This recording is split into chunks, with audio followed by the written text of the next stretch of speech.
बीचे मड़वा बैठस पापा देवे कन्यादान जी। नई नानी निराधारे नदी के समान जी। नई नानी निराधारे नदी के समान जी।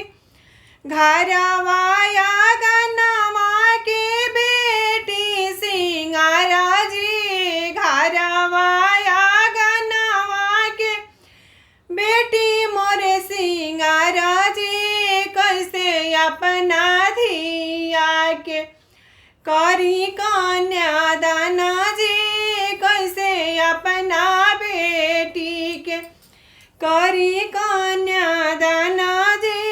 कैसे अपना बेटी के करी धिया दान जी। सोना दाना दिहा पापा चांदी दाना दिहा जी।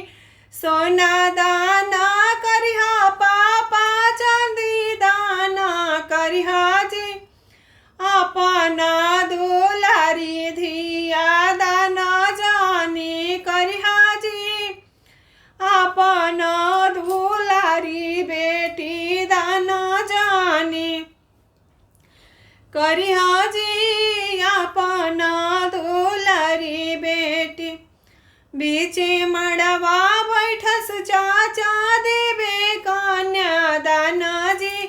नए नानी निराधारे नदी के समान जी। नए ना से निराधारे नदी के समान जी। घरवा दुआरवा के धिया मोरे सिंगारा जी। आंगना दुआरवा के धिया मोरे सिंगारा जी। कैसे अपना बेटी के करी कन्यादान जी। कैसे अपना बेटी के करी कन्यादान जी। छिपा दान करिहा चाचा लोटा दान करिहा जी। गैया दान करिहा चाचा बछड़ुआ दान करिहा जी। अपना दुलारल बेटी दान जानी करिहा जी। अपना दुलारल बेटी दान जानी करिहा जी।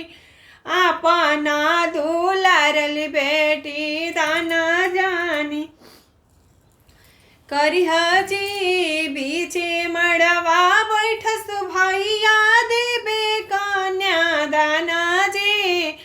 बीचे मड़वा बैठस भैया देवे कन्यादान जी।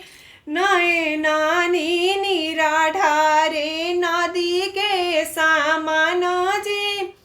नए ना से निराधारे नदी के समान जी। घरवाया गनवा के बहिनी सिंगारा जी। घरवाया गनवा के बहिनी सिंगारा जी। कैसे अपना बहिनी के करी कन्यादान जी। कैसे अपना बहिनी के करी कन्यादान जी। खेतवा दान करिहा भैया खरी हनिया दान करिहा जी। खेतवा दान करिहा भैया खरी हनिया दान करिहा जी। अपना दुलारैतिनी बहिनी दान जानी करिहा जी। अपना दुलारैतिनी बहिनी दान जानी करिहा जी। बीचे मड़वा बैठस पापा देवे कन्यादान जी। नई नानी निराधारे नदी के समान जी। नई ना से निराधारे नदी के समान